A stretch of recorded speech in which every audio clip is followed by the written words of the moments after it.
에 있는 수거라는 동네에 이르시니 야곱이 그 아들 요셉에게 준 땅이 가깝고 거기 또 야곱의 우물이 있더라. 예수께서 길 가시다가 피곤하여 우물 곁에 그대로 앉으시니 때가 6시쯤 되었더라. 사마리아 여자 한 사람이 물을 기르러 왔음에 예수께서 물을 좀 달라. 이는 제자들이 먹을 것을 사러 그 동네에 들어갔음이로라. 사마리아 여자가 이르되 당신은 유대인으로서 어찌하여 사마리아 여자인 나에게 물을 달라 하나이까? 이는 유대인이 사마리아인과 상종하지 아니함이로라. 네가 만일 하나님의 선물과 또 내게 물 좀 달라 하는 이가 누구인 줄 알았더라면 네가 그에게 구하였을 것이요 그가 생수를 내게 주었으리라. 아멘. 오늘 말씀은 사마리아 여인 이야기입니다. 니고데모 이야기도 그렇지만 사마리아 여인 이야기도 유명한 이야기죠. 그래서 교회 다니신 분들은 몇 번이고 이 설교 말씀을 들어보셨을 것입니다. 예수님과 사마리아 여인과의 만남은 예수님의 공생애 가운데 비교적 초기에 있었던 사건입니다. 이 도표를 보시게 되면 예수님의 공생애는 침례로부터 시작해서 몇 번의 유월절로 그 시기를 구분해 볼 수가 있었죠. 그래서 첫 번째 유월절이 바로 지난 다음에 보게 되면 거기 성전을 정화시키는 일이 있습니다. 그래서 예수님이 장사하는 사람들 다 내쫓는 성전 정화 사건이 있었고 이어서 니고데모 사건이 있었습니다. 그리고 나서 이어지는 사건이 바로 사마리아 여인 이야기입니다. 그래서 유월절이 되어서 예루살렘에 내려오셔서 성전을 정화하시고 또 많은 표적을 행했다고 그랬습니다. 니고데모를 밤에 만나셨어요. 그리고 한동안 요단강에서 침례도 베푸시면서 한동안 유대 지방에 머물러 계셨습니다. 그러시다가 이제 갈릴리로 올라가시는 장면입니다. 이 지도를 보시게 되면 이 유대 지방에서 갈릴리 지방으로 가게 되면 중간에 사마리아를 꼭 통과하게 됩니다. 물론 이제 사마리아를 통과하지 않고 우회하는 도로도 있었어요. 근데 직선으로 가게 되면 유대에서 사마리아를 가게 됩니다. 그래서 우리말 성경에는 사마리아를 통과하셔야 하겠는지라 이렇게 번역되어 있는데 사번역 성경에는 이렇게 번역되어 있습니다. 그렇게 하려면 사마리아를 거쳐서 가실 수밖에 없었다. 그러니까 사마리아가 갈릴리와 유대 지방의 중간에 있었기 때문에 유대에서 갈릴리로 가시려면은 반드시 사마리아를 거쳐서 가실 수밖에 없었습니다. 그래서 예수님 일행은 유대를 떠나서 갈릴리로 가시기 전에 사마리아 지방에 있는 수가, 지도를 보시게 되면 사마리아 지방의 그 수가가 나오죠. 세겜 근처에 있는 그런 동네입니다. 그래서 세겜 근처에 수가라는 동네에 한 우물가, 야곱의 우물이라는 우물가에서 한 여인을 만납니다. 그 여인과 대화를 나누는 그런 장면입니다. 3장에서는 누구와의 대화를 나누셨죠? 니고데모와 대화를 나누셨는데 4장에서는 사마리아 여인과 대화를 나누는 장면입니다. 그런데 사실 이 여인과 예수님과의 대화는 그 당시 사회 통념상 좀 쉽지 않은 대화였어요. 그래서 이 여인도 9절에 이렇게 이야기하죠. 사마리아 여자가 이르되 당신은 유대인으로서 어찌하여 사마리아 여자인 나에게 물을 달라 하나이까. 그러니까 그 당시에 남성이 여성에게 먼저 말을 건네는 것도 이런 사회 통념상 쉽지 않은 일이었습니다. 그래서 사마리아 여자인 나에게, 그러니까 당신 남자인데 어떻게 여자인 나에게 말을 걸고 있습니까? 이런 뉘앙스가 숨어 있는 거예요. 그러니까 그 당시 통념에서는 좀 쉽지 않은 그런 이야기죠. 더군다나 여기 보니까 유대인으로서 사마리아 여자, 사마리아 사람이다.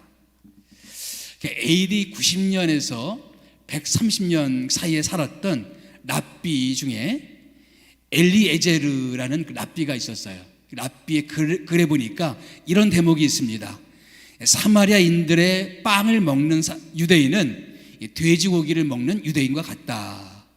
그만큼 사마리아인을 접촉하는 것을 부정하게 여겼던 시기였습니다. 그러니까 유대인이 사마리아인에게 말을 건네는 것이 쉽지 않은 일이죠. 그런데 예수님께서 이 여인에게 말을 건네는 것입니다. 예수님의 비유 중에 강도 만난 사람을 어떤 사람이 도와주는 장면이 나오죠. 제사장도 지나가고 레위 사람도 지나가는데 그 당시 사람으로서는 도무지 상상할 수 없는 한 인물이 강도 만난 사람을 도와주는 뉘앙스로 누군가를 등장시킵니다. 그 사람이 누구죠? 사마리아 사람이었습니다. 이 비유의 그 뉘앙스는 뭐냐면은 그 당대의 사람으로서는 도무지 생각할 수 없는 충격적인 인물이 이 강도 만난 사람을 도왔다. 그런 뉘앙스로 등장된 사람이 사마리아 사람이에요. 그 당시에 사마리아 사람들에 대한 사람들의 시선을 엿볼 수가 있는 거죠. 이 9절 끝에 보니까 이는 유대인이 사마리아인과 상종하지 아니함이러라. 이 도표를 보시게 되면 주전 931년에 통일왕국을 이루던 다윗과 솔로몬 때에는 통일왕국을 이루었던 이스라엘이 931년에 남북으로 나눠집니다. 분열됩니다. 그래서 북쪽을 북왕국 이스라엘, 남쪽을 남왕국 유다라고 부릅니다. 그런데 북왕국 이스라엘은 주전 722년에 멸망합니다. 아시리아 제국에 의해서 멸망당해요. 그런데 아시리아 제국의 정책이 하나 있었습니다. 그 자기가 정복한 나라의 백성들의 피를 다 섞어버리는 그런 자폰 정책 혹은 혼혈 정책이었습니다. 그래서 북왕국에 있었던 많은 유대인들을 외국으로 다 보내버렸어요. 그리고 외국에 있던 어떤 사람들을 북왕국으로 데려왔습니다. 그래서 강제 결혼을 시켜서 피를 섞습니다. 이것을 자폰 정책이라 그래요. 그런 사람들이 모여 살던 곳이 어디냐? 사마리아였어요. 그러니까 순수 유대인의 입장에서 사마리아 사람들을 동료 유대인으로 인정하기가 어려웠던 것이죠. 그래서 이들을 부정하게 여겼고 그래서 상종하지 않았다. 그런 뜻입니다. 그런데 예수님께서 어떻게 했어요? 사마리아 여자인 그 사람에게 말을 건네니까 여자가 말하는 거죠. 어떻게 나한테, 사마리아 사람이 나한테 이런 말을 건네십니까? 이야기하시는 거죠. 그런데 이 예수님께서는 사마리아 여인과 대화를 나누면서 사마리아 여인에게 어떤 변화가 일어나는 것을 볼 수가 있습니다. 오늘 사장은 예수님과 사마리아 여인과의 긴 대화 내용인데 이 대화를 통해서 사마리아 여인이 어떤 변화를 경험해요. 여러분 요한복음 2장부터 4장까지 쭉 읽어보면 일관되게 물이 나오고 있다는 사실 아십니까? 물이 계속 등장하고 있어요. 2장에서는 물이 변해서 뭐가 됐습니까? 포도주가 되었죠. 그래서 변화의 상징으로 물이 변해서 포도주가 되었습니다.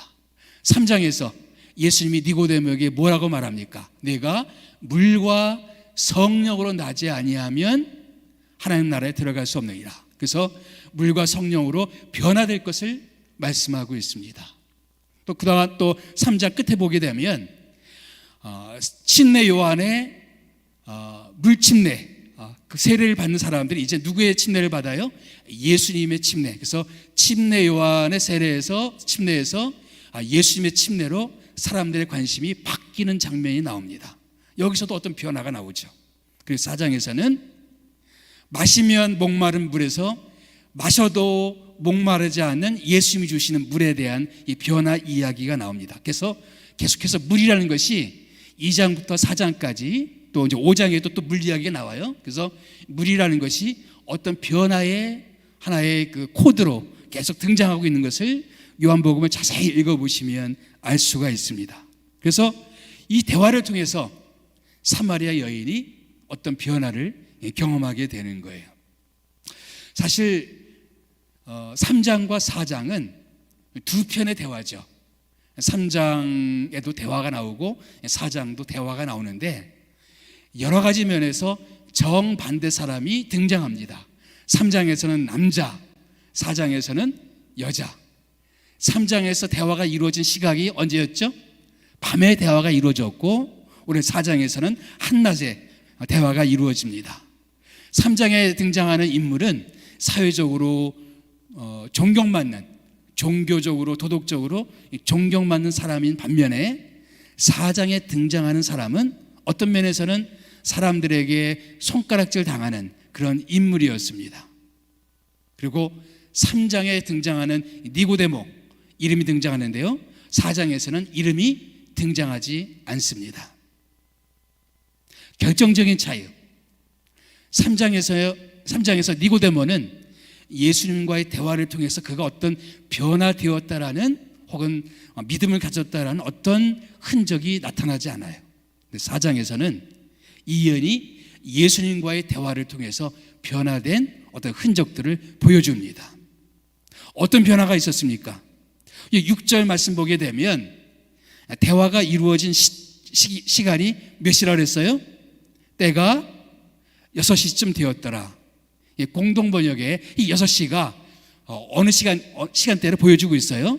때는 이미 정오에 가까웠다. 공동번역은 그렇게 번역했어요. 그러니까 이 요한복음 4장에 나오는 6시는 우리 시간으로 정오를 가리키고 있습니다. 왜 이 여인이 정오의 물길로 나왔을까? 일반적으로는 이 중동의 햇빛이 뜨겁기 때문에 정오에 움직이지 않습니다. 보통은 아침 일찍이나 혹은 저녁 서늘할 때 물길로 나오죠. 그런데 이 여인이 정오의 시간대에 물길로 나왔어요. 나중에 4장을 쭉 읽어보면 이 여인이 사람들과의 만남을 피할 만한 어떤 사연이 있음을 보게 됩니다. 그래서 사람들과의 만남을 꺼리는 장면이 나와요. 그런데 4장 끝에 가면 오히려 이 여인이 사람들을 찾아가서 자기 이야기를 하고 있는 이런 여인의 변화를 볼 수가 있습니다. 또 이 대화를 시작할 때 예수님에 대한 이 여인의 첫인상은 낯선 나그네 혹은 상종하는 것을 좀 조심해야 되는 낯선 유대인 정도로 그렇게 알았어요. 나중에 이 여인이 예수님을 메시아 그리스도라고 부르는 장면이 나옵니다. 그러니까 예수님에 대한 태도가 변화되었죠. 변화가 일어났어요. 무슨 대화가 오갔기에 이 여인에게 이런 변화가 일어났을까요? 그날 대화는 이 여인뿐만 아니라 우리 모두가 인생을 살아가면서 반드시 생각해 봐야 되는 어떤 주제를 던지고 있어요. 그리고 그런 주제 속에서 이 여인은 변화를 경험합니다. 다시 말하면 우리가 인생의 변화를 경험하기 위해서 꼭 직면해야 되는 어떤 것들이 있어요. 그게 뭘까요? 첫째는 갈증입니다. 갈증. 이 대화의 시작이 어떻게 시작되죠? 예수님이 물 좀 달라 이렇게 하는 말로 시작이 되죠. 물 좀 달라. 물 좀 달라. 그러면서 이렇게 말씀합니다. 나는 너에게 물을 달라고 그러지만 나는 너에게 생수를 줄 수 있다. 이렇게 말씀하십니다. 10절 말씀 볼까요? 10절 말씀 여기 보게 되면은 내가 만일 하나님의 선물과 또 내게 물 좀 달라는 이가 누구인 줄 알았더라면 내가 그에게 구했을 것이요 그가 생수를 내게 주었으리라. 나는 너에게 생수를 줄 수가 있다. 그런데 이 생수는 뭐다? 하나님의 선물이다. 하나님의 선물로 나는 너에게 이 생수를 줄 수가 있다. 내가 누구인지 알았다면 오히려 네가 나한테 물을 달라고 그렇게 구했을 것이다. 나는 너에게 생수, 하나님의 선물인 생수를 줄 수가 있다. 이렇게 말합니다. 여인이 처음에 이 말을 잘 못 알아들었어요. 다시 설명하십니다. 13절, 14절 말씀 보게 되면 이렇게 말씀하시죠. 이 물을 마시는 자마다 다시 목마르려니와 내가 주는 물을 마시는 자는 영원히 목마르지 아니하리니 내가 주는 물은 그 속에서 영생하도록 솟아나는 샘물이 되리라. 그러니까 예수님이 말씀하시는 물은 우물에서 뜰 수 있는 그런 물이 아니죠. 마셔도 영원히 목마르지 않는 그 물에 대해서 말씀하고 있습니다. 그러니까 영적인 의미에서의 물을 말씀하고 있어요. 영적인 생수를 우리에게 주실 수가 있다라고 말씀하고 있습니다. 다시 말하면 영적인 생수, 우리에게 영원히 목마르지 않게 만드는 생수를 말하고 있습니다. 이 3장과 4장의 그 대화가 나오는데요. 예수님의 대화 스타일을 보니까 약간 돌직구 스타일 대화를 하십니다. 니고데모를 만나자마자 뭐라고 하십니까? 내가 거듭나야 하겠다. 돌직구를 던지시잖아요. 근데 4장에서 여인과 대화를 하시면서도 바로 돌직구를 던지십니다. 예. 그래서 네가 만약 내가 누구인지 알았으면 네가 오히려 나한테 구했을 것이다. 나는 너에게 생수를 줄 수가 있다. 나는 영원히 목마르지 않는 생수를 줄 수가 있다라고 말씀합니다. 니고데모를 보자마자 그가 거듭나야 된다는 사실을 알고 계셨던 주님께서는 이 여인을 보시고는 이 여인이 어떤 목마름 속에 있는 것을 보셨던 것이죠. 그래서 나는 너에게 영원히 목마르지 않는 생수를 줄 수가 있다. 네가 나한테 구하면 난 너에게 그 생수를 줄 수가 있다라고 말씀하고 있는 겁니다. 목마름에 대해서 이야기하고 있어요. 이 여인의 어떤 목마름에 대해서 말하고 있습니다. 최근 그 TV 프로그램 가운데 싱어게인이라는 프로그램이 있어요. 그래서 이승윤이라는 사람이 아주 화제가 되었죠. 또 유명한 목사님의 아들이라는 것도 화제가 되었는데 저도 그래서 한번 찾아봤어요. 근데 그 우승할 때 부른 노래가 참 인상적입니다.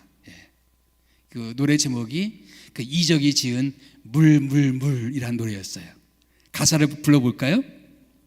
한눈 팔지 말고 나만 봐줘요. 아직 나는 잔뜩 목이 말라요. 숨이 넘어갈 듯 노래를 부르며 그대가 나타나길 기다렸어요. 땀이 비오도록 눈이 빠지도록 여기 이 자리에서 그대가 나타나길 기다렸어요. 내게 약속해 떠나지 않겠다고. 우리가 꿈꿨던 그곳에 닿을 때까지 물 좀 줘요. 목말라요. 내 머리가 흠뻑 젖게 해줘요. 난 그대 거예요. 물 좀 줘요. 목이 말라요. 내 머리가 흠뻑 젖게 해줘요. 하면서 목마른 자기 모습, 어떤 사람에 대한 목마름에 대해서 이야기하고 있습니다. 어떤 사람은 사랑에 대해서 목마르고 어떤 사람은 누군가의 인정에 대해서 목마르고 우리 모두는 다 목마른 인생들입니다. 누군가는 어떤 지식에 대한 목마름이 있고 누군가는 어떤 높은 지위에 대한 목마름이 있고 어떤 사람은 돈에 대한 목마름이 있죠. 우리 모든 사람들 다 목마름이 있어요. 근데 예수님이 말씀합니다. 이 물을 마시는 자는 다시 목마르려니와 이 땅에서 우리가 마시는 물은 결국은 다시 목마를 수밖에 없다라고 말하고 있습니다. 그래서 아주 리얼하게 보여준 사람이 전도서에 나오는 사람 아닙니까? 전도서에서 이 사람이 뭐라고 얘기합니까? 1장 8절 말씀 보게 되면 만물의 피곤함을 사람이 말로도 할 수 없나니 눈은 보아도 족함이 없고 귀는 들어도 차지 아니하는도다. 뭔가 좋은 게 있을까 싶어서 이리저리 여행을 가봐도 잠시뿐이에요. 잠시뿐입니다. 처음엔 좋다가 지나고 나면 시들해 버리는 그것이 이 땅에 있는 것들입니다. 저도 예전에 참 아름다운 나라에 살아본 적이 있어요. 두 나라에 살아본 적이 있어요. 그런데 처음엔 되게 좋아요. 근데 조금 지나고 나면 그것도 시들해집니다. 눈은 보아도 족함이 없고 아무리 좋은 말씀, 아무리 좋은 노래 처음에 다 좋죠. 시간 지나가면 그것도 시들해집니다. 뭐 보고 듣는 것 뿐이겠습니까? 먹는 것도 족함이 없고 마시는 것도 족함이 없고, 아무리 좋은 거 입어봐도 처음에만 좋지 지나고 나면 그것도 시들해지고. 그래서 1장 14절에 전도서 1장 14절에 전도서는 이렇게 말합니다. 내가 해 아래에서 행하는 모든 일을 본즉 다 헛되어 바람을 잡으려는 것 같다. 아무리 잡으려고 해봐도 잡혀지지 않는 것. 물을 마셔봐도 채워지지 않는 것. 그게 인생이라는 것입니다. 이 전도서 말씀 2장에 있는 말씀을 제가 메시지 성경으로 읽어보니까 좀 재밌어요. 제가 읽어보겠습니다. 나는 예루살렘에 통치했던 그 어떤 선왕보다도 압도적으로 우위에 있었다. 더욱이 나는 명석한 두뇌를 갖고 있었다. 이 솔로몬이 이 지혜를 구했던 왕으로 유명하지 않습니까? 정말 지혜가 출중했던, 지혜가 많았던 왕이었죠. 나는 원하는 것을 다 가졌고 나 자신에게 어떤 것도 금하지 않았다. 모든 충동에 굴복했고 다 받아들였다. 이 솔로몬 또 여인이 많았죠. 후궁이 참 많았죠. 그래서 자기의 모든 욕구를 다 시도해봤던 인물이었습니다. 내가 벌인 모든 일, 내가 취했던 모든 사업들이죠. 그것도 그지없는 즐거움을 다 맛보았다. 그래서 그는 성전도 짓고 왕궁도 짓고 여러 가지 토목 사업도 많이 했습니다. 맨 끝에 보니까 이렇게 끝나요. 그래서 나는 내가 이런 모든 일, 모든 땀방울과 노고를 천천히 들여다보았다. 그러나 연기밖에 보이지 않았다. 연기요 허공의 침뱉기였다. 이 모든 일에는 아무 의미가 없었다. 아무 의미도 없었다. 솔로몬은 뭐든 가져봤으니까 이런 이야기를 하는 거죠. 그래서 우리도 가져보고 이런 얘기 하고 싶다, 그렇게 말씀하시는 분이 있을지 모르겠지만 솔로몬이 하는 얘기가 뭐예요? 자기가 다 가져보니까, 해보니까 다 연기에 지나지 않는다. 또 사실 이스라엘 나라는 솔로몬 때가 영토가 가장 넓었습니다. 그렇게 부국을 이루었고 또 강국을 이루었음에도 불구하고 다 이 모든 것이 다 헛되다 고백합니다. 이 물을 마시는 자마다 다시 목마르려니와. 우리 마음속에는 어떤 갈증이 있어요. 그래서 돈으로 채워보고 사람으로 채워보고 어떤 활동으로 채워보지만 어떤 것으로도 채워지지 않는 우리의 모습. 우리 인생을 살아가면서 우리가 반드시 직면해야 될 것이 이겁니다. 내 영혼 깊은 곳에는 어떤 목마름이 있다는 거예요. 어떤 목마름이 있어요. 그리고 어떤 것으로 시도해봐도 내 마음에 있는 이 목마름은 채워지지 않는다는 것입니다. 사람으로도 채워질 수가 없고 어떤 좋은 것이라 할지라도 내 영혼의 갈급함이 채워지지 않는 모습. 이 물을 마시는 자마다 다시 목마르려니와. 왜 우리 인간 속에 있는 이 목마름은 채워지지 않을까요? 우리 마음속에 있는 우리 내면 속에 있는 이 목마름, 이 영혼의 목마름은 왜 채워지지 않는 것일까요? 저는 예수님의 말씀 속에 단서가 있다고 생각합니다. 내가 주는 물을 마시는 자는 영원히 목마르지 아니할 것이요. 영원하신 하나님이 창조한 하나님으로 말미암아 창조된 우리 인간 존재이기 때문에, 영원하신 하나님이기 때문에 영원한 것이 아니면 채워지지가 않는 거예요. 우리 인간의 영혼은 하나님의 영혼의 공간인 것입니다. 영원하신 하나님이 주시는 것이 아니면 채워질 수 없는 것이 인간의 영혼이에요. 그래서 어떤 것으로도 만족되지가 않고 어떤 것으로도 채울 수 없는 우리의 실존, 우리의 모습, 우리의 실체를 우리는 직면해 봐야 됩니다. 사람들은 뭔가가 갈급해서 이것도 시도해보고 저것도 시도해보지만 그 어떤 것으로도 채워지지 않은 우리들의 어떤 갈증이 있습니다. 여인의 이야기를 쭉 읽어보면 느껴지는 바도 이 여인도 참 목마른 인생이었구나, 그걸 느낄 수가 있어요. 이 여인뿐이겠습니까? 우리 모두 다 그렇습니다. 다 목마를 수밖에 없는 그런 삶을 살아갈 수밖에 없습니다. 그런데 주님이 뭐라고 말씀하여? 내가 주는 물을 내가 주는 물을 마시면 영원히 목마르지 않는다.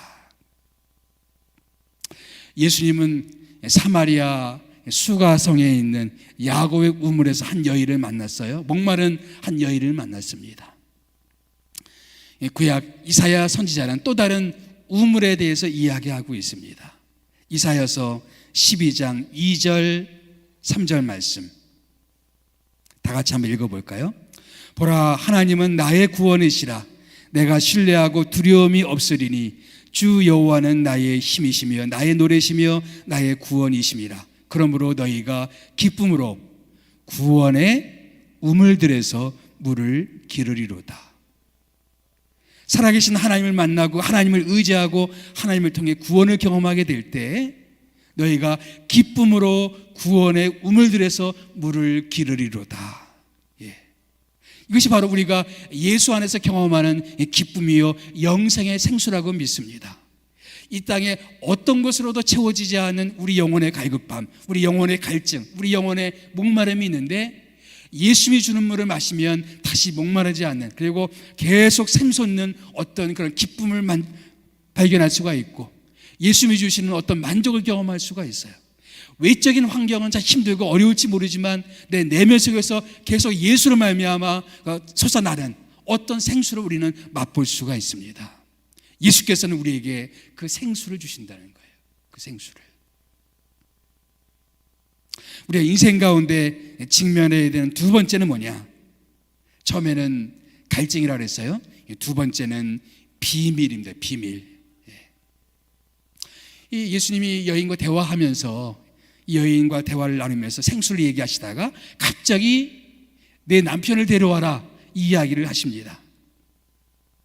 이 남편 이야기는 이 여인이 피하고 싶은 그런 주제였어요. 근데 남편을 데려오라 그러니까 여인이 남편이 없다고 잡아댑니다.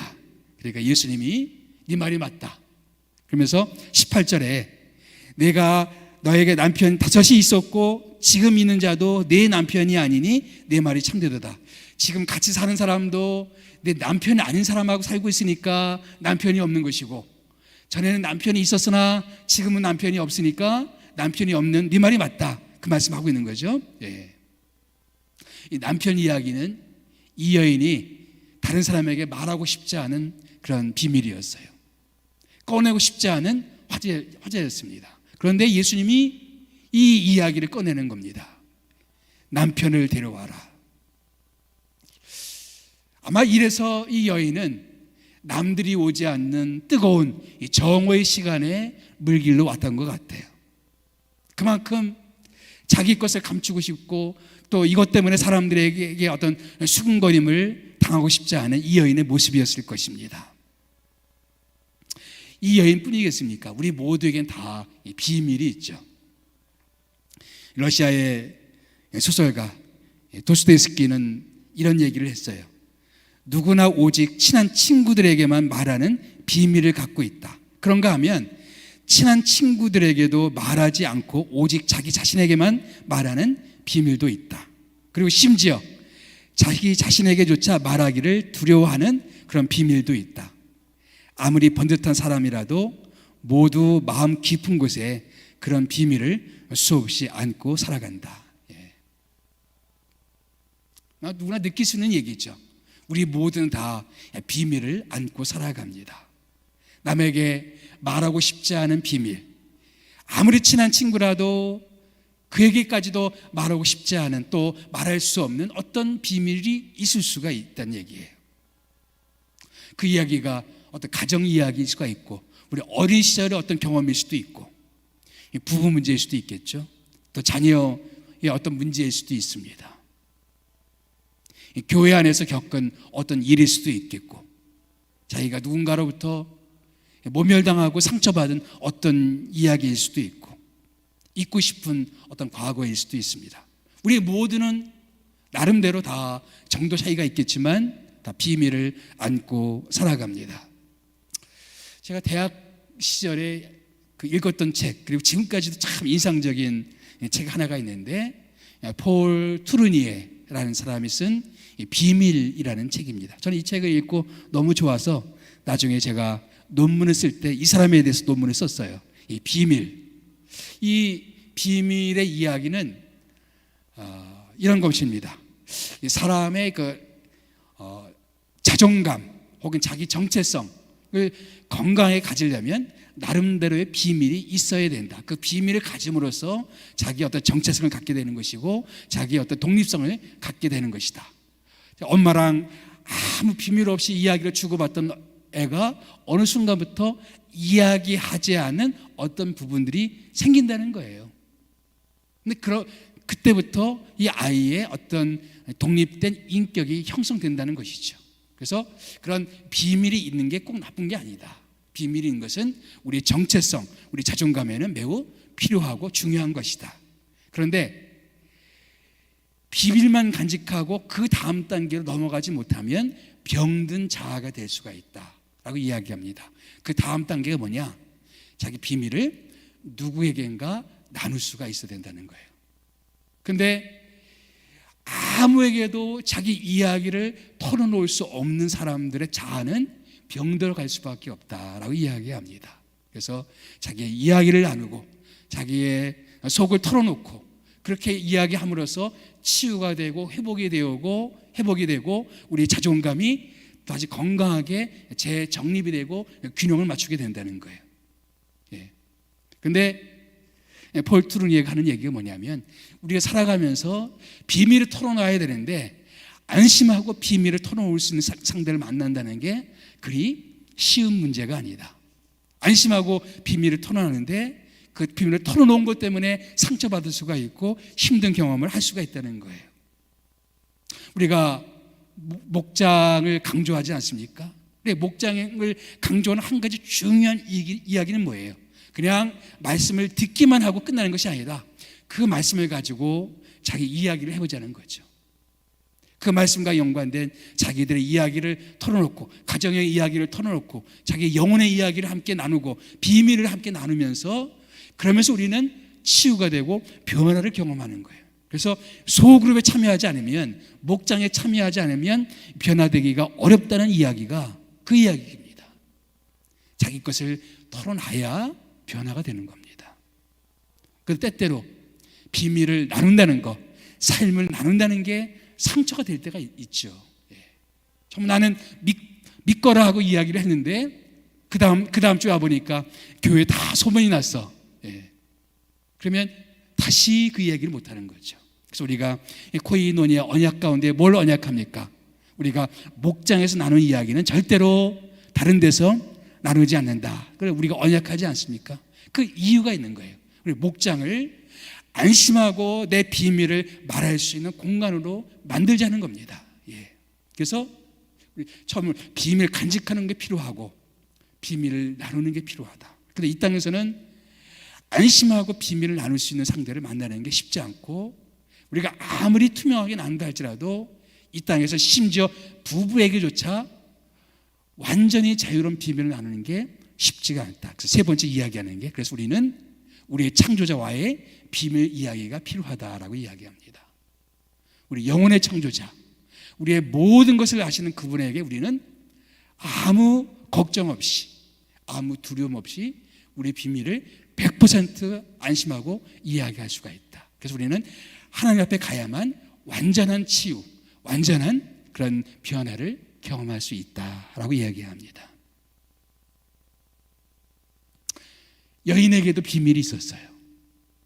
남에게 말하고 싶지 않은. 전에 남편이 5이 있었으나 또 지금 어때요? 남편이 아닌 사람과 살고 있는 이 이야기. 아마 이 여인이 이것 때문에 사람들로부터 따돌림 당했을 것이고 손가락질 당했을 것이고 그래서 이 사람도 사람들을 만나고 싶지 않은 그런 모습을 가졌을 것입니다. 그런데 예수님께서는 이 여인을 알고 계셨어요. 이 여인이 말하기도 전에 맞다. 너에게 전에 남편이 5이 있었지. 지금 남편이 아닌 사람과 살고 있지. 벌써 알고 있었어요. 요한복음 1장을 보게 되면 나다나엘이 무화과 나무 아래 있었던 것을 알고 계셨던 주님. 2장을 보게 되면 예수님의 표적을 행하니까 많은 유대인들이 예수를 믿었더라. 그런데 거기 2장을 보면 이런 대목이 나와요. 그러나 예수님께서는 자기 몸을 그들에게 의탁하지 않았으니 이는 사람의 속을 아심이라. 우리 속을 아시는 주님이십니다. 3장에서는 니고데모, 겉으로는 아주 탁월한 이스라엘의 선생이요 또 바리새인이요 열심히 있는 사람이지만 아직 거듭나지 못한 그 영혼을 알고 계셨습니다. 그래서 만나자마자 내가 거듭나야 하겠다 말씀하십니다. 4장에서 이미 이 여인을 알고 계셨어요. 목마른 이 여인을 알고 있었고 전에 남편이 5이 있었던 것도 알고 있었고, 지금 남편 아닌 사람과 살고 있는 것도 알고 있었고, 누가복음 19장 보게 되면 삭개오 이야기 나오죠. 삭개오라는 사람이 예수님 얘기를 많이 들었는데 그 유명한 예수님이 자기 동네를 지나가신다는 거예요. 그래서 예수님이 누군가 보려고 했는데 사람들이 너무 많았어요. 그래서 나무 위에 올라가죠. 그래서 나무 위에서 지나가는 예수님을 보려고 기다리고 있는데 예수님이 길 가시다가 그 나무 밑에서 딱 멈추시더니 갑자기 삭개오야 부르시는 겁니다. 아마 저 같으시면 놀라가지고 떨어졌을 것 같아요. 그 예수님이 자기를 아시리라고는 생각도 못했는데 첫 대면에 말씀합니다. 삭개오야 내려와라. 오늘 내가 내 집에 머물고 싶다 말씀하십니다. 예수님은 이미 우리를 알고 계시는 주님이십니다. 그렇기 때문에 우리를 아시는 주님이시기 때문에 그 주님에게 숨길 게 없어요. 주님은 이미 내가 말하지 않아도 사실은 알고 계시는 분이십니다. 그럼에도 불구하고 아시면서도 여인에게 말씀하십니다. 내 남편을 데려와라. 왜 그러셨을까요? 알고 계시면서 자기 비밀을 털어놔야 치유가 일어나요. 자기 속으로 털어놔야 고백이 이루어져야 변화가 일어납니다. 우리가 살아가면서 죄를 짓죠. 그럼에도 불구하고 하나님께서 우리가 죄를 고백하고 회개하기를 원하십니다. 우리가 입술을 벌려서 회개하기를 원하세요. 이미 우리의 악행을 다 알고 우리 죄를 알지만 그러나 우리가 주님 앞에 나와서 고백하기를 원하세요. 그렇게 고백할 때 죄의 용서를 경험하고 치유를 경험하고 변화를 경험할 수가 있습니다.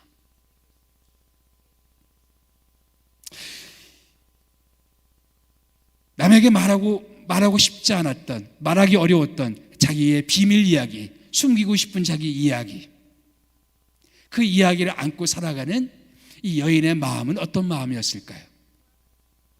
사람들로부터의 어떤 소외감도 있었을 것이고, 그러나 또 한 가지 어떤 죄책감도 있지 않았을까요? 아무리 나 자신을 합리화시켜 보려고 하고 정당화시켜 보려고 하고 변명을 하지만 억누를 수 없는 어떤 양심의 소리, 어떤 부정할 수 없는 어떤 죄책감의 어떤 그런 소리를 아마 그는 갖고 있었을 것입니다. 우리가 변화되기 위해서 반드시 직면해 봐야 되는 어떤 문제가 바로 이 우리 비밀의 이야기 중에서 이 죄책감의 이야기입니다. 사람들은 모를 수가 있어요. 내 마음속에 있는 어떤 죄책감의 문제. 사람들은 내가 행했던 일들을 잘 모를 수가 있습니다. 주님은 내 모든 것을 알고 계시고, 그리고 내가 갖고 있는 이 모든 문제들을 예수 안에서 해결하기를 원하시죠. 이렇게 모든 걸 알고 계시는 그 예수를 만났을 때 여인이 딱 보니까 자기가 말씀도 드리지 않았는데 자기 과거를 알고 있었어요. 현재도 알고 있어요. 그러니까 예수님 보고 뭐라고 그럽니까? 예수님 선지자이시군요. 당신은 선지자이시군요. 그러면서 이제 선지자니까 한번 물어보고 싶은 거 있습니다 하면서 다른 주제를 이야기합니다. 그게 성전 이야기예요. 성전. 유대인들은 어디서 예배를 드리죠? 어느 성전에서? 예루살렘 성전에서 예배를 드립니다. 그런데 사마리아 사람들은 사마리아 그리심산, 세겜이란 땅 근처에 있는 그리심산에 있는 성전에서 예배를 드렸습니다. 그래서 유대인들은 예루살렘 성전이 맞다고 주장하고 사마리아 사람들은 사마리아 성전 혹은 그리심산 성전이 맞다고 주장합니다. 다시 도표를 보시게 되면 이제 931년, 주전 931년에 나라가 나눠졌죠. 그리고 주전 722년에 북왕국이 멸망하면서 뭐가 됐다 그랬죠? 혼혈 민족이 되어서 사마리아인이 되었습니다. 예. 혼혈족이 되었어요. 순수 유대인이 아니라 피가 섞였습니다. 그리고 약 130년 후쯤에 남왕국도 멸망했습니다. 586년에 멸망했어요. 그리고 나서 539년에 페르시아의 고레스라는 황제에 의해서 유대인들이 귀환을 합니다. 돌아와서 제일 중요한 일이 뭐였을까요? 성전을 짓는 일이었습니다. 이때 그 사마리아에 계속 남아있었던 이 사마리아인들이 우리도 같이 짓겠다라고 요청을 했어요. 그런데 유대인들이 거절합니다. 아니다, 너희들은 우리 일에 참여할 수가 없다라고 거절을 해요. 그러자 사마리아 사람들이 앙심을 품어요. 그래서 우리 느헤미야서를 보게 되면 산발랏이나 이 사마리아 사람들이 집요하게 느헤미야 작업을, 그거는 성전이 아니고 성벽이었지만 집요하게 반대하는, 방해하는 그 모습을 볼 수가 있습니다. 성전 지을 때도 마찬가지였어요. 사마리아 사람들이 예루살렘 성전을 만들 때, 재건할 때 방해를 했습니다. 그러나 이제 얼마 후에 아마도 사마리아 성전이 지어졌을 것으로 추정됩니다. 정확한 연대는 알 수가 없어요. 요세푸스의 그 고대 유대사를 읽어보면 사마리아 성전을 지은 사람이 느헤미야에서 나오는 산발랏의 사위다, 그런 얘기를 해요. 원래 그 사위는 유대인 제사장인데 느헤미야가 와서 이방 여인과 결혼한 그런 제사장 다 쫓아냈죠.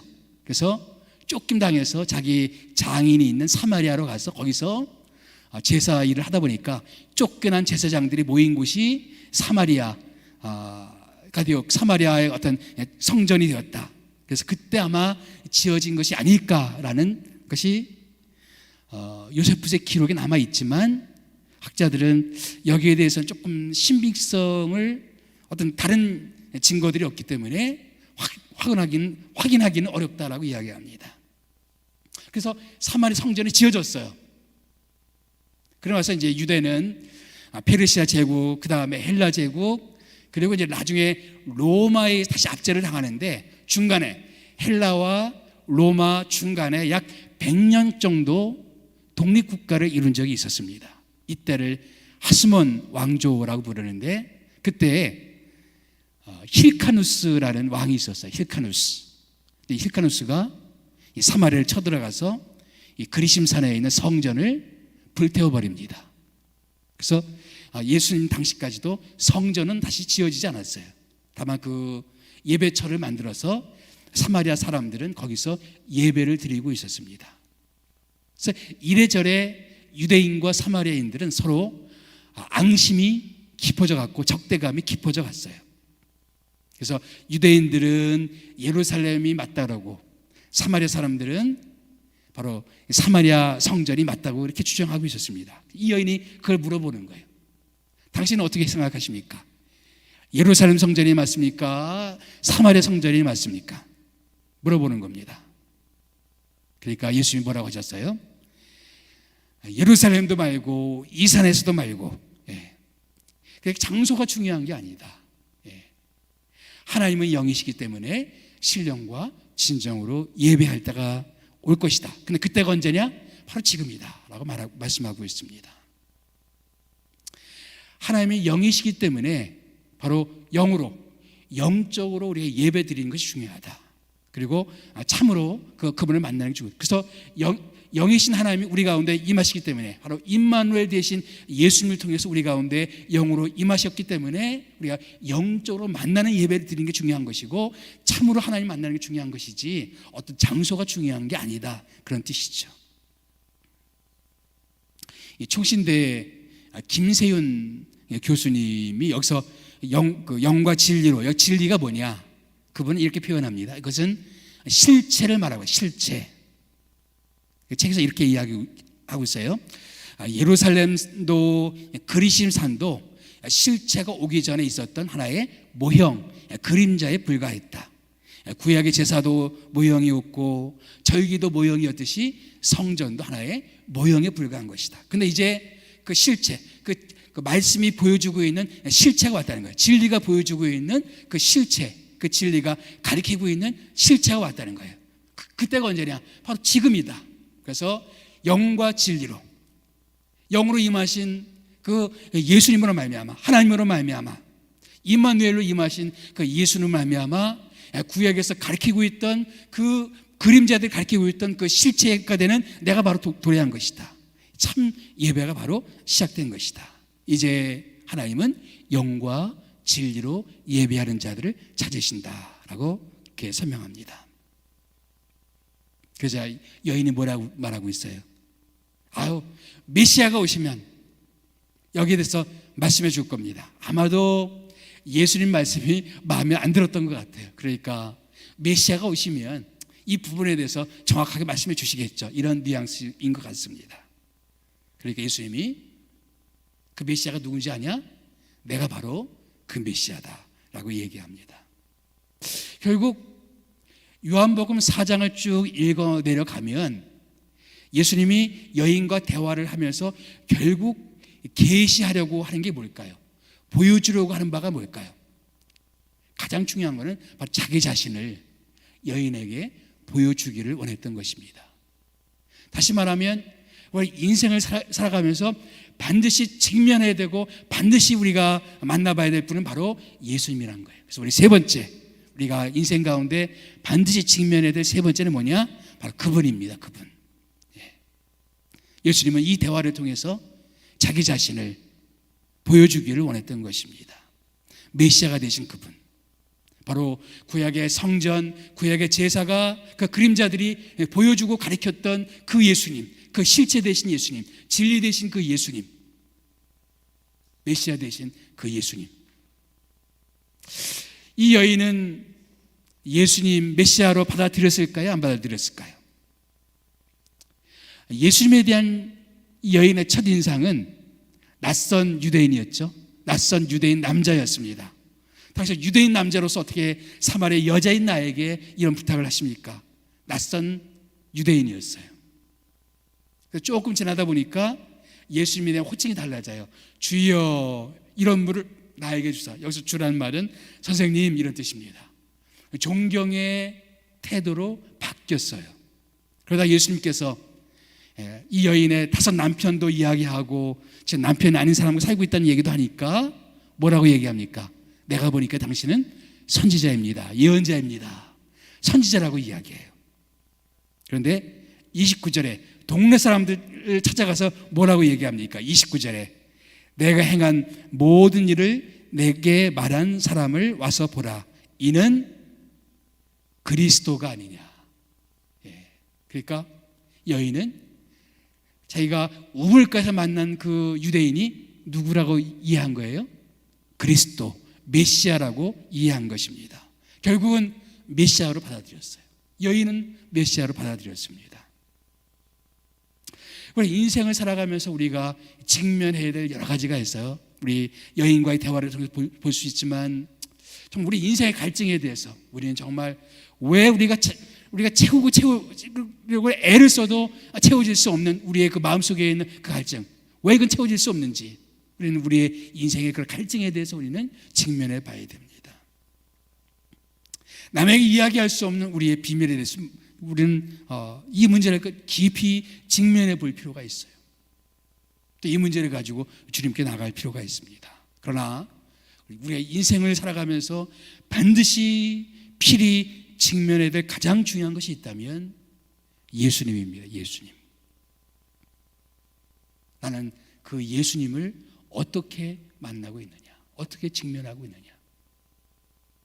여인의 모습 보니까 처음엔 낯선 나그네, 낯선 분으로 이해를 했어요. 어떤 분도 지금까지도 그런 입장에서 예수를 만나는 사람도 있겠죠.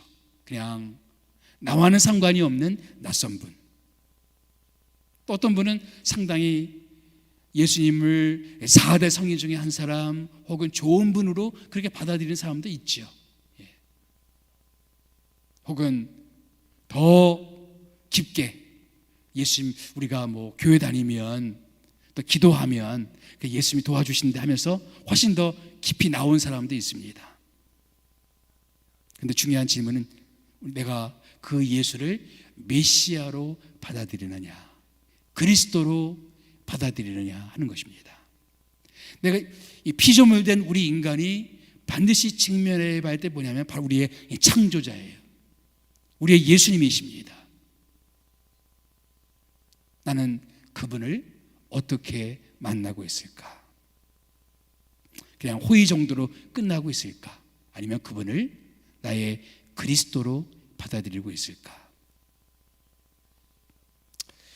세계적인 철학자이자 또 기독교 철학자인 덴마크의 키에르케고르 이야기 중에 이런 비유가 있어요.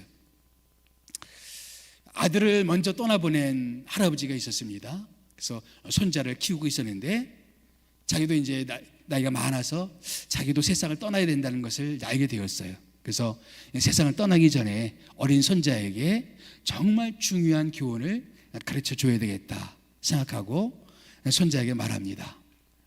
옷을 잘 차려입어라. 깨끗한 옷으로 정성껏 차려입어라. 나랑 어디 좀 같이 가자. 간 곳이 어디냐면 이 할아버지에게는 아들이요, 또 어린 손자에게는 아버지가 되는 그 사람의 묘지에 갔어요. 산소에 갔습니다. 그리고 그 손자에게 말합니다. 너희 아버지는 예수를 알았다. 그런데 너희 아버지는 예수를 예수로 알았다. 근데 너는 예수를 그리스도로 알아야 된다. 이것만은 내가 너에게 꼭 남겨주고 싶다. 그냥 예수를 예수로 알지 말고 예수를 그리스도로 알아라. 예수를 예수로 안다는 뜻이 뭐냐면 그냥 예수란 분, 낯선 분, 그러니까 좋은 분, 그 정도로만 알지 말라는 뜻이죠. 그리스도로 안다는 건 뭡니까? 그분을 나의 메시아로, 나의 그리스도로, 내 인생의 구세주로 그분을 알아야 된다는 것입니다. 우리 인생을 살아가면서 우리가 직면해야 될 인생의 수많은 주제들이 있습니다. 살아가면서 우리는 그냥 경제적인 문제를 무시할 수가 없죠. 결혼의 문제를 무시할 수가 없죠. 주거의 문제를 무시할 수가 없죠. 자녀 교육의 문제를 무시할 수가 없죠. 우리는 무시할 수 없는 많은 것들이 인생 가운데 있어요. 더 중요한 주제들도 있죠. 인생의 갈증에 대해서, 내면의 깊은 비밀에 대해서 우리는 절대 외면해서는 안 됩니다. 더 중요한 주제가 있습니다. 예수님. 그 예수님을 나는 어떻게 대할 것인가? 그냥 부정하면 다 끝나는 것인가? 없다고 치면 그냥 끝나버리는가? 정말 그분은 살아계신 분이신가? 살아계시다면 그분은 어떤 분이신가? 정말 기독교에서 말하는, 성경에서 말하는 그 그리스도인가? 그 메시아인가? 구세주인가? 아니면 4대 성리 중에 한 사람으로 끝나는 분이신가? 모든 사람이 인생을 살아가면서 어느 순간인가는 반드시 직면해야 될 가장 중요한 주제가 있다면, 가장 중요한 이슈가 있다면 예수 이야기입니다. 예수님은 사마리아 여인에게 말씀합니다. 내가 그 사람이다. 내가 그 메시아다 말씀하셨습니다. 여러분은 어떻게 예수님을 만나셨습니까? 정말 그리스도로 만나셨습니까? 아니면 그냥 예수를 예수 아는 정도로, 그냥 좋은 분 정도로 그렇게 알고 계십니까? 예수님을 만난 사마리아 여인의 심정이 이런 심정이 아니었을까 싶어요. 나 같은 죄인 살리신 주의 놀라와 잃었던 생명 찾았고 광명을 얻었네. 큰 죄악에서 건지신 주은혜 고마워. 나 처음 믿은 그 시간 귀하고 귀하네. 아마 사마리아 여인의 마음의 심정도 이런 고백이 아닐까 싶습니다. 이 찬양 같이 한번 불러보겠습니다.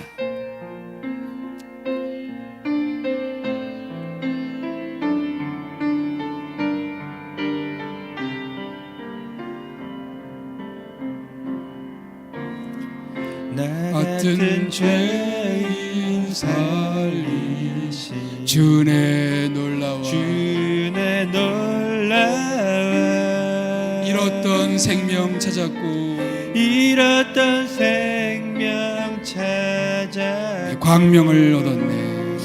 광명을 얻었네 큰 죄악에서 건지신 큰 죄악에서 건지신 주내 고마워. 주내 고마워 나 처음 믿은 그 시간 나 처음 믿은 그 시간 귀하고 귀하네. 귀하고 귀한 주 찬양 주 찬양 주 찬양 주 찬양 내 마음 다해 내 마음 다해 주 찬양 주 찬양 주 찬양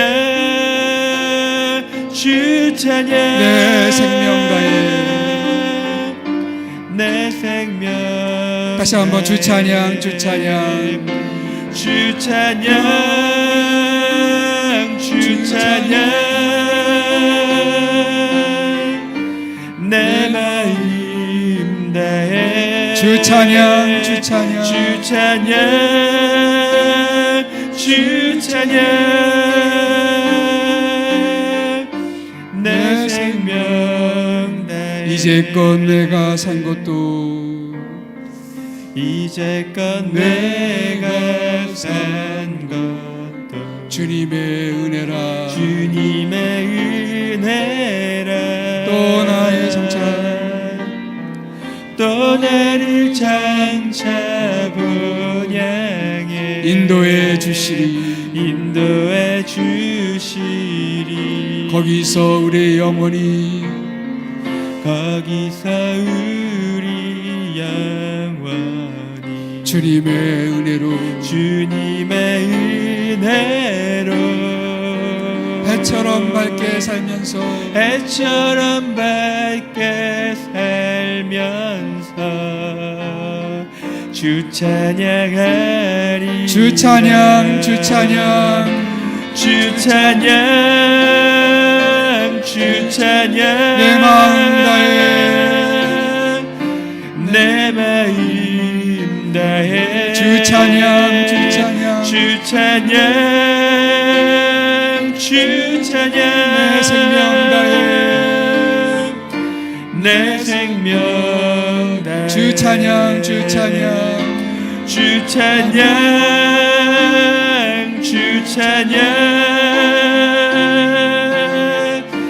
내 마음 다해 주 찬양 주 찬양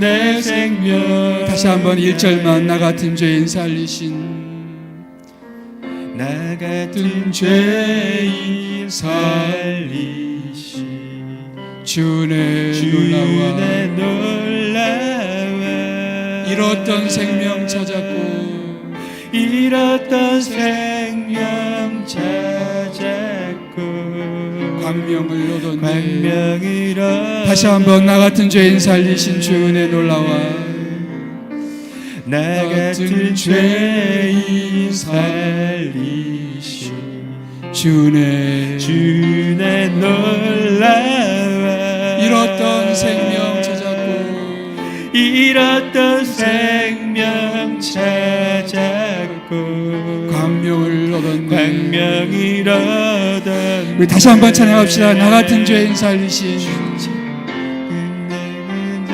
죄인 살리신 주내 놀라와 주내 놀라와 잃었던 생명 찾았고 잃었던 생명 찾았고 광명을 얻었네 광명을 얻었네 주 찬양 주 찬양 주 찬양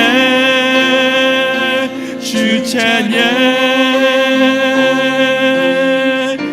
내 마음 다해 주 찬양 주 찬양 주 찬양 주 찬양 내 생명 주 찬양 주 찬양 주 찬양 주 찬양 내 마음 다해 주 찬양 주 찬양 내 생명 다해. 함께 기도하겠습니다. 우리 모든 다 인생의 목마름을 안고 살아가고 있습니다. 이 목마름은 오직 주님이 주시는 생수, 영원히 목마르지 않는 생수로만 해결될 수가 있습니다. 주님 안에서 경험하는 이 영생의 기쁨이 내 안에서 마르지 않고 늘 솟아나는 생수가 되게 도와주시옵소서. 내 안에 주님의 기쁨, 주님의 영생의 생수가 계속해서 내 안에서 넘쳐날 수 있도록 주여 이 생수를, 목마른 우리의 심령들을 주의 생수로 채워 주시옵소서. 함께 기도하겠습니다. 살아계신 주 하나님 아버지, 주님 떠나면 목마를 수밖에 없고 주님 떠나면 우리는 하나님 다시 한번 간구하오니 정말 우리가 하나님 목마를 수밖에 없는 우리의 모습들을 고백합니다. 살아계신 주께서 저희들을 도와주셔서 저희들이 주님 안에서 정말 새로워질 수 있도록 역사하여 주시옵소서. 저희들을 붙들어 주시옵기를 주님 원하니 함께하여 주시옵소서. 주님 목마른 저희들의 영혼은 주의 생수로 채워 주시옵기를 원합니다. 영생의 기쁨으로 채워 주시옵소서. 하늘의 평안으로 채워 주시옵소서. 아버지, 이 땅에 그 어떤 것도 내 마음을 채울 수 없사오니 주의 거룩한 생수로 우리들을 채워 주시옵소서.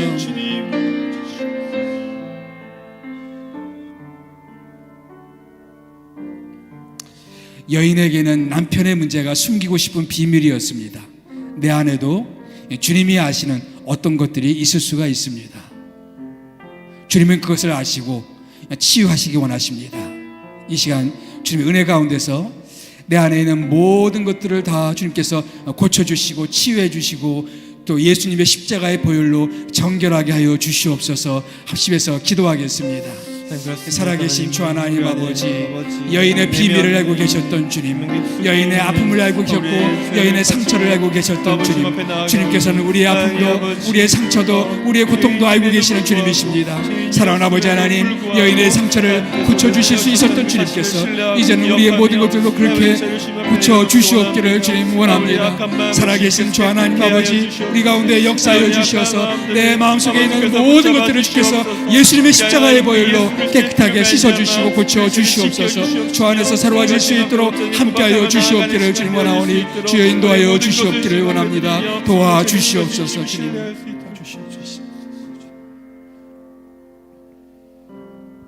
또한 우리가 속한 우리의 목장 모임을 위해서 기도했으면 좋겠습니다. 우리의 목장 모임이 우리의 비밀까지도 안심하고 말할 수 있는 그런 치유 공동체가 될 수 있도록 우리 목장 모임, 이번 주부터 시작된 그런 목장 모임이 정말 주님의 은혜 가운데서 영적으로 깊은 나눔이 있는 공동체, 치유가 있는 공동체로 하나님 도와주시옵소서. 함께 기도합니다. 살아계신 주 하나님 아버지, 우리의 목장 모임들을 위하여 기도하기 원합니다. 살아계신 주 하나님 아버지 도와주시고, 살아계신 주 하나님 아버지, 우리 속에 하나님 우리가 모일 때마다 우리의 삶을 나누고 마음을 나누고 고민을 나누고 우리의 기도 제목들을 함께 나누므로써 아버지 하나님이여 우리의 모든지 함께 목장 모임을 통해서 치유될 수 있도록 역사하여 주시옵소서. 우리를 고쳐주시고 새롭게 하여 주시옵기를 주님 원합니다. 살아계신 주 하나님 아버지, 우리들 속에 하나님 우리의 공동체가 그렇게 치유 공동체가 될 수 있도록 역사해 주시옵소서. 우리 만나 주시옵소서. 하나님의 거룩한 성령으로 부어 주시옵소서. 주님 간절히 주님 사모합니다. 역사해 주시기를 원합니다. 주님의 은혜를 구합니다. 하나님 우리 모든 목자들을 기억해 주시고 목자원들을 기억해 주셔서 나눌 때마다 거기에 성령의 역사가 일어날 수 있도록 함께하여 주옵소서.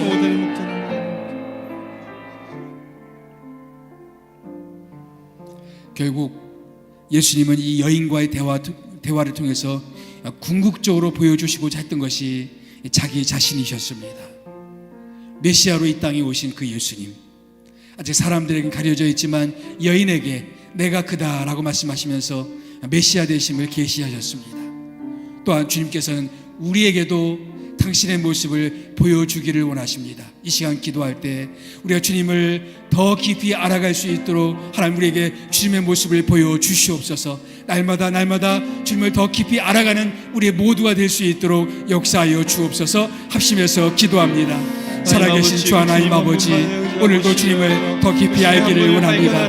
우리 신앙생활이 주님을 더 깊이 알아가는 신앙생활이 되어지기를 원하오니 주님 역사해 주시옵소서. 살아계신 주 하나님 아버지, 우리의 필름에 속한 모든 가족들이 아버지는 무엇보다도 주님을 깊이 아는 그런 지체들이 될 수 있도록 역사하여 주시기를 주님 원합니다. 살아계신 주 하나님 아버지 주님께서 나 자신을 보여주지 아니하시면 우리는 주님을 알 수가 없사오니 아버지 하나님 우리의 눈을 띄게 도와주시고 우리의 마음을 열어주셔서 주님을 온전히 볼 수 있도록 주님 함께하여 주시기를 원합니다. 주님 도와주시고 살아계신 아버지 우리들 속에서 그런 역사들이 일어날 수 있도록 주님 함께해 주옵소서. 주님 우리의 눈을 열어주시옵기를 원합니다. 우리 귀를 열어주시옵기를 원합니다. 우리 영혼을 주님 앞에 열어주셔서 주님을 제대로 알 수 있도록 주님을 더 깊이 알 수 있도록 함께하여 주옵소서.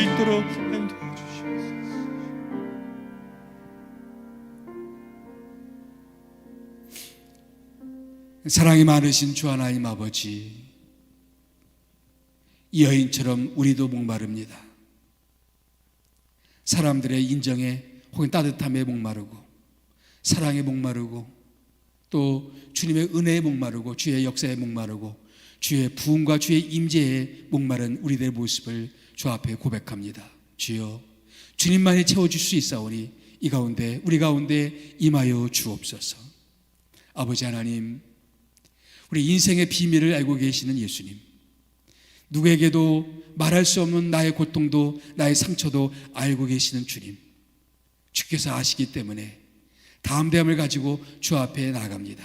수고하고 무거운 짐진 자들아 다 내게로 오라, 내가 너희를 쉬게 하리라 하신 그 주님 앞에 내 숨겨진 이야기들을 주님 앞에 털어놓기를 원합니다. 주님, 이 시간 우리 심령 가운데 찾아오셔서 우리를 고쳐주시고 새롭게 하여 주시옵소서. 주님만이 내 눈물을 닦아주실 수 있사오니 주님, 주께서 눈물을 닦아주시고 우리를 새롭게 하여 주옵소서.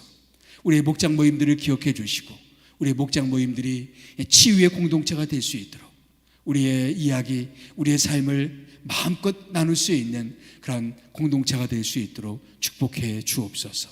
무엇보다도 주님, 우리 간절히 바라옵기는 주님 자신을 더 깊이 알아가기를 원합니다. 날마다 주님을 더 깊이 알기를 원합니다. 날마다 주님을 더 깊이 맛보아가는 저희들 될 수 있도록 역사하여 주옵소서.